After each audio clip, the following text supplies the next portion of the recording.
안녕하세요. 이혜승 변호사입니다. 재판을 하다 보면 당사자들이 법원에서 서로 억울하다, 제 말 좀 들어주세요 라고 호소하는 경우를 자주 보게 됩니다.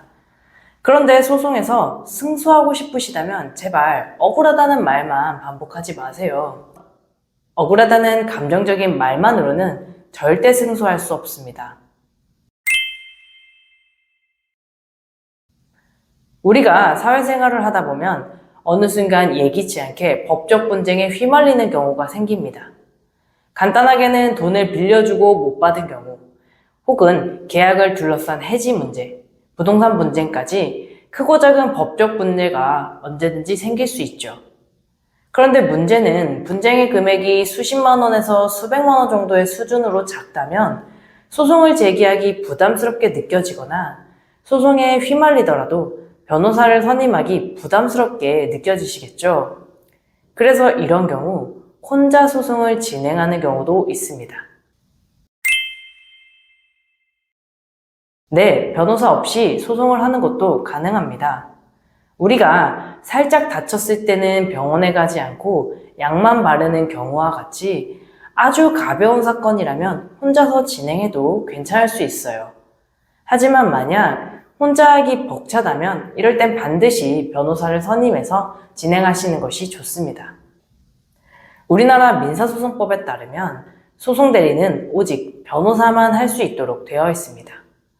우리가 아프면 병원 가서 의사에게 진단을 받죠. 법적 문제도 마찬가지예요. 정확한 진단과 처방이 필요합니다.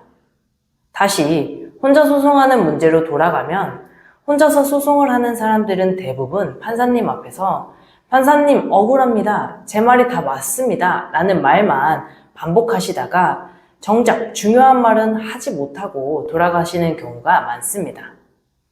정작 자신의 사건에서 중요한 것이 뭔지 어떻게 해야 되는지 전혀 모르기 때문에 억울하다는 말밖에 하지 못하는 것인데 이렇게 하시면 무조건 100% 패소할 수밖에 없습니다. 우리나라 법원은 조선시대에서 했던 원님 재판과 달리 철저히 법률과 증거를 중심으로 판단합니다. 판사님은 중립적인 입장에서 판단을 해야 하므로 판사님 앞에서 울면서 억울하다고 호소해도 이렇게 주장하세요, 이런 증거를 내세요 와 같은 조언을 해줄 수가 없습니다. 그러므로 결국 억울함만 호소한 당사자는 법원에서 아무 말도 안 한 것처럼 되어 패소하는 결과로 이어지게 되는 것이죠.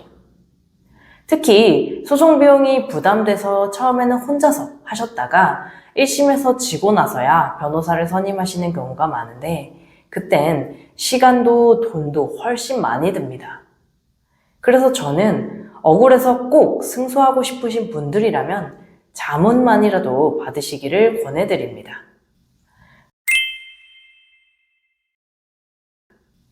간단한 법률 사건과 달리 자문은 자료를 바탕으로 더 구체적으로 사건을 진단하고 방향성을 전달하며 필요한 경우 법률 서면 작성 등의 업무가 가능하기 때문에 소액 사건이라면 자문만으로도 충분히 전략을 세울 수 있는 경우가 많습니다.